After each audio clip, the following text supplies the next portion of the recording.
Hi friends, welcome back to Teja Reddy YouTube channel. Friends, ನಾನಿವತ್ತು ಕುಂಬಳಕಾಯಿ ಪಲ್ಯ ಮಾಡೋದನ್ನು ತೋರಿಸ್ತಿದ್ದೀನಿ ನಿಮಗೆ. ಪಂಪ್ಕಿನ್ ಪಲ್ಯ. ಇದು ತುಂಬ ಆರೋಗ್ಯಕ್ಕೆ ಒಳ್ಳೆಯದು. ನಿಮಗೇನಾದರೂ ಸಿಗಂಗಿದ್ರೆ ಒಂದು ಸಾರಿ ಟ್ರೈ ಮಾಡಿ ನೋಡಿ. ಆದಷ್ಟು ಇಂಥ ತಿನ್ನಿ ನೀವು, ಹೆಲ್ತಿಗೆ ತುಂಬ ಒಳ್ಳೆಯದು. ಇದು ನಮ್ಮ ನೈಬರ್ಸ್ ಯಾರೋ ಕೊಟ್ಟಿದ್ರು ನಮಗೆ. ಆರ್ಗಾನಿಕ್ ಆಗಿ ಬೆಳೆದಿರೋದಿದು. ದೊಡ್ಡದೇನಲ್ಲ, 1 1.5-2 kg ಅಷ್ಟು ಇರುತ್ತಷ್ಟೇ. ನಾನು ಇದು ನೀಟಾಗಿ ತೊಳೆದು ಇಟ್ಕೊಂಡಿದ್ದೀನಿ. ಈಗ ಸಣ್ಣ ಸಣ್ಣಕ್ಕೆ ಹಚ್ಕೊತಾ ಇದ್ದೀನಿ. ಇದರಲ್ಲಿ ವಿಟಮಿನ್ ಎ, ಸಿ ಮತ್ತು ಫೈಬರ್, ಖನಿಜಾಂಶಗಳು ಜಾಸ್ತಿ ಇರುತ್ತೆ ಇದರಲ್ಲಿ. ನಮ್ಮ ಕಣ್ಣಿಗೆ, ಹೃದಯಕ್ಕೆ ತುಂಬ ಒಳ್ಳೆಯದಿದು. ಇದು ಒಂಥರ ನಮಗೆ ಶಕ್ತಿ ಕೂಡ ಜಾಸ್ತಿ ಇಂಪ್ರೂವ್ ಆಗುತ್ತೆ. ರೋಗ ನಿರೋಧಕ ಶಕ್ತಿಯಾಗಿದೆ. ಇನ್ನೊಂದು ಇಂಪಾರ್ಟೆಂಟ್ ಏನಂದರೆ, ನಾವು ವೆಯ್ಟ್ ಲಾಸ್ ಆಗೋಕ್ಕೆ ತುಂಬ ಒಳ್ಳೆಯದಿದು. ನಿಮ್ಗೇನಾದರೂ ಸಿಗಂಗಿದ್ರೆ ಒಂದು ಸಾರಿ ಟ್ರೈ ಮಾಡಿ ನೋಡಿ. ಜೊತೆಗೆ ಕ್ಯಾನ್ಸರ್ ಕೂಡ ಅವಾಯ್ಡ್ ಮಾಡುತ್ತಿದ್ರೆ, ಇದು ಕ್ಯಾನ್ಸರ್ನ ಕೂಡ ಅವಾಯ್ಡ್ ಮಾಡುತ್ತೆ. ಇದು ನಾನು ಕಟ್ ಮಾಡಿಕೊಂಡು ಬೀಜ ಒಂಥರ ಸಾಫ್ಟಾಗಿರುತ್ತೆ ಮೇಲ್ಗಡೆ, ಅದನ್ನೆಲ್ಲ ತೆಗೆದಿಟ್ಕೊಂಡು ಸಣ್ಣ ಸಣ್ಣಕ್ಕೆ ಹಚ್ಚಿಟ್ಕೊತಾ ಇದ್ದೀನಿ ಸ್ನೇಹಿತರೆ. ಇದು ಬರೀ ಹಸಿ ಹೊಟ್ಟೆಯಲ್ಲಿ ಜ್ಯೂಸ್ ಕುಡಿದ್ರೆ ಒಳ್ಳೆಯದಂತೆ. ನಿಮ್ಗೇನಾದರೂ ಸಿಗಂಗಿದ್ರೆ ಕುಡಿದು ನೋಡಿ. ಈಗ ನಮ್ಮ ಪಂಪ್ಕಿನ್ ಸೀಡ್ಸ್ ನಾವು ಬ್ಲಡ್ ಇಂಪ್ರೂವ್ಮೆಂಟ್ಗೆ ತುಂಬ ಯೂಸ್ ಆಗುತ್ತೆ ಅಂತ ಬಂದು ತಿಂತೀವಲ್ಲ ಈಗ. ಇನ್ನು ಕುಂಬಳಕಾಯಿ ತಿಂದರೆ ಇನ್ನೂ ಹೆಚ್ಚಾಗೇ ನಮಗೆ ಸಿಗುತ್ತೆ ವಿಟಮಿನ್ಸು. ಒಂದು ಸಾರಿ ಟ್ರೈ ಮಾಡಿ ನೋಡಿ. ಈಗ 1-2 ಟೇಬಲ್ ಸ್ಪೂನಷ್ಟು ಆಯಿಲ್ ಹಾಕ್ಕೊಂಡು ಸಾಸಿವೆ ಕಾಳು, ಉದ್ದಿನಬೇಳೆ, ಕಡಲೆಬೇಳೆ, ಕರಿಬೇವಿನ ಸೊಪ್ಪು ಇವನ್ನೆಲ್ಲ ಒಗ್ಗರಣೆಗೆ ಸೇರಿಸ್ಕೊಂಡಿದ್ದೀನಿ. ಈ ಟೈಮಲ್ಲಿ ಬೇಕಾದರೆ ಹಸಿಮೆಣ್ಸಿನ್ಕಾಯಿನೂ ಹಾಕ್ಕೋಬೋದು. ನಾನೇನು ಹಾಕ್ಕೊಳ್ಳಿಲ್ಲ, ಅಚ್ಕಾರದ ಪುಡಿನೇ ಹಾಕ್ಕೊಳ್ಳೋಣ ಅಂತ ಹಸಿಮೆಣ್ಸಿನ್ಕಾಯಿ ಸೇರಿಸಿಲ್ಲ. ಆನಿಯನ್ ಹಚ್ಚಿಟ್ಕೊಂಡಿದ್ದೆ, ಅದನ್ನ ಹಾಕಿದ್ದೀನಿ ಒಗ್ಗರಣೆಗೆ. ಇವು ಅಷ್ಟೇ, ಏನು ಜಾಸ್ತಿ ರೋಸ್ಟ್ ಆಗೋಷ್ಟಿಲ್ಲ. ಇದು ಟ್ರಾನ್ಸ್ಪರೆಂಟ್ ಆಗೋವರೆಗೂ ಇಟ್ಕೊಂಡ್ರೆ, ಒಂದು ಸ್ವಲ್ಪ ಹಸಿ ಸ್ಮೆಲ್ ಹೋದರೆ ಸಾಕು. ಮತ್ತು ಇದರಲ್ಲಿ ಕುಂಬಳಕಾಯಲ್ಲಿ ಒಂದು ಸ್ವಲ್ಪ ಹೊತ್ತು ಹುರ್ಕೊಳ್ಳೋದು, ರೋಸ್ಟ್ ಆಗುತ್ತಲ್ಲ, ಅದು ಮೆತ್ತಗೆ ಆಗೋಗುತ್ತೆ. ನೀವು ಯಾವ ಥರ ಮಾಡ್ತೀರ ಅಂತ ನನಗೆ ಕಾಮೆಂಟಲ್ಲಿ ತಿಳಿಸಿ ಸ್ನೇಹಿತರೆ. ನನ್ನ ವಿಡಿಯೋ ಕೊನೆವರೆಗೂ ನೋಡಿ. ನಿಮ್ಗೆ ಇಷ್ಟ ಆದರೆ ಲೈಕ್ ಮಾಡಿ, ಶೇರ್ ಮಾಡಿ, ಬೆಲ್ ಮೇಲೆ ಒಂದು ಕ್ಲಿಕ್ ಕೊಡಿ. ಯಾಕಂತಂದರೆ ನನ್ನ ನೋಟಿಫಿಕೇಷನ್ಸ್ ನಿಮಗೆ ಬರುತ್ತೆ. ನನ್ನ ಚಾನಲ್ ಸಬ್ಸ್ಕ್ರೈಬ್ ಮಾಡಿ ಸ್ನೇಹಿತರೆ, ಪ್ಲೀಸ್. ಈರುಳ್ಳಿ ರೋಸ್ಟ್ ಆದಮೇಲೆ ಕುಂಬಳಕಾಯಿ ಸೇರಿಸ್ಕೊತಾ ಇದ್ದೀನಿ. ಈ ಕುಂಬಳಕಾಯಿ ನೋಡಿ, ಈಗ ಬಾಣಲಿ ತುಂಬ ಇದ್ದಂಗೆ ಅನಿಸ್ತಿದೆ ಅಲ್ಲ, ಅದು ಸ್ವಲ್ಪ ಬೇಯ್ತಾ ಕಡಿಮೆ ಆಗುತ್ತೆ. ಈಗೆಲ್ಲ ಮಿಕ್ಸ್ ಮಾಡ್ಕೊಳ್ಳೋಣ.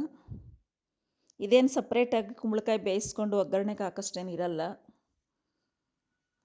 ಹಾಗೆಯೇ ಗ್ಯಾಸ್ ಸ್ಲೋ ಫ್ಲೇಮಲ್ಲಿ ಇಟ್ಕೊಂಡು ಒಂದು 10-15 ನಿಮಿಷ ಅಷ್ಟೇ ಟೈಮ್ ತಗೊಳ್ಳುತ್ತೆ. ಬೇಗನೆ ಆಗುತ್ತೆ, ಟೇಸ್ಟು ಚೆನ್ನಾಗಿರುತ್ತೆ. ಇದು ಒಗ್ಗರಣೆಗೆ ಹಾಕಿ ಎಲ್ಲ ಮಿಕ್ಸ್ ಮಾಡಿಕೊಂಡು 1-2 ನಿಮಿಷ ಬಿಟ್ಕೊಂಡು ಮತ್ತೆ ಮಿಕ್ಸ್ ಮಾಡ್ತಾ ಇರಬೇಕು. ಇದು ಒಂದೊಂದು ಸಾರಿ ತಳ ಅಂಟೋ ಚಾನ್ಸಸ್ ಇರುತ್ತೆ. ಅದಕ್ಕೆ ನೋಡ್ಕೊಂಡು ಮಿಕ್ಸ್ ಮಾಡ್ತಾ ಇರಬೇಕೀಗ. ನೋಡಿ, ಆಗಲೇ ಎಷ್ಟು ಜಾಸ್ತಿ ಇತ್ತಲ್ಲ, ಇವಾಗ ಒಂಚೂರು ಕಡಿಮೆ ಆಗಿದೆ ಬಾಣಲಿಗೆ. ಇನ್ನೂ ಕಡಿಮೆ ಆಗುತ್ತಿದು.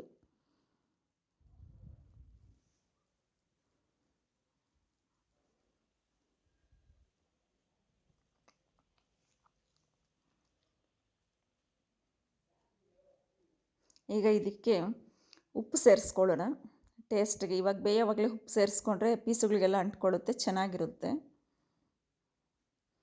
ಇದರಲ್ಲಿ ಪಾಯಸ ಕೂಡ ಮಾಡ್ತಾರೆ, ಇನ್ನೊಂದು ವಿಡಿಯೋದಲ್ಲಿ ಮಾಡಿ ತೋರಿಸ್ತೀನಿ ನಿಮಗೆ. ಪಾಯಸನೂ ಸಖತ್ ಚೆನ್ನಾಗಿರುತ್ತೆ. ನಮ್ಮ ಮನೇಲಿ ಮೊದಲು ಯಾವಾಗೂ ನಾನು ಚಿಕ್ಕಂದಿರೋವಾಗ ಮಾಡೋವಾಗ ಅರ್ಧ ಪಾಯಸ ಅರ್ಧ ಪಲ್ಯ ಮಾಡೋರು. ಮಕ್ಕಳಿಗೆಲ್ಲ ಪಾಯಸ ಅಂದರೆ ಇಷ್ಟ, ದೊಡ್ಡವ್ರಿಗೆ ಪಲ್ಯ ಅಂತ.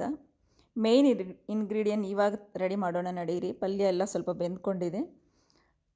ಹೇಳಬೇಕಂತಂದರೆ, ಈಗ ಈ ಕಡಲೆ ಬೀಜ ಹುರ್ಕೊಂಡು ತಣ್ಣಗಾಗಕ್ಕೆ ಬಿಟ್ಟು ಪೌಡ್ರ್ ಮಾಡ್ಕೋಬೇಕು.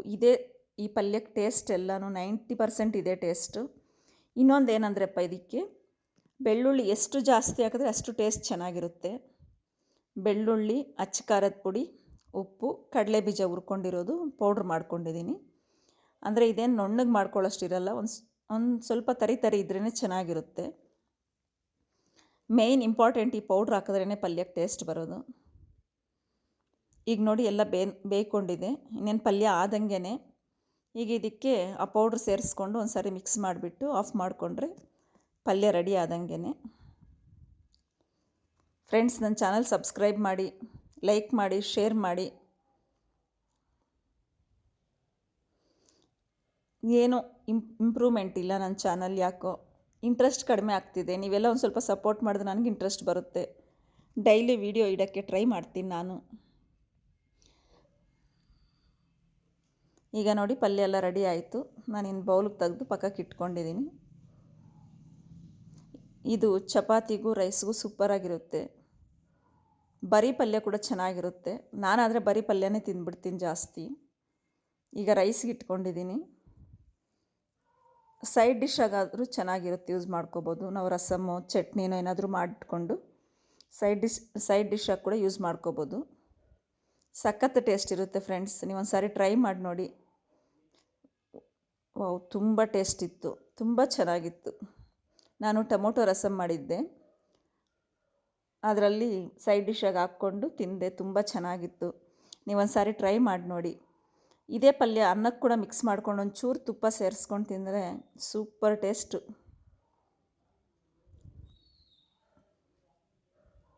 ನೀವೊಂದು ಸಾರಿ ಟ್ರೈ ಮಾಡಿ ನೋಡಿ, ಕಾಮೆಂಟಲ್ಲಿ ತಿಳಿಸಿ ಹೇಗಿತ್ತು ಅಂತ. ನನ್ನ ಚಾನಲ್ ಸಪೋರ್ಟ್ ಮಾಡಿ, ನನ್ನ ಚಾನಲ್ ಸಬ್ಸ್ಕ್ರೈಬ್ ಮಾಡಿ. ನಿಮಗೇನಾದರೂ ಇನ್ನೂ ಅರ್ಥ ಆಗಲಿಲ್ಲ ಅಂದರೆ ಕಾಮೆಂಟಲ್ಲಿ ತಿಳಿಸಿ, ನಾನು ಇನ್ನು ಸ್ವಲ್ಪ ಡೀಟೇಲಾಗಿ ಹೇಳಕ್ಕೆ ಟ್ರೈ ಮಾಡ್ತೀನಿ.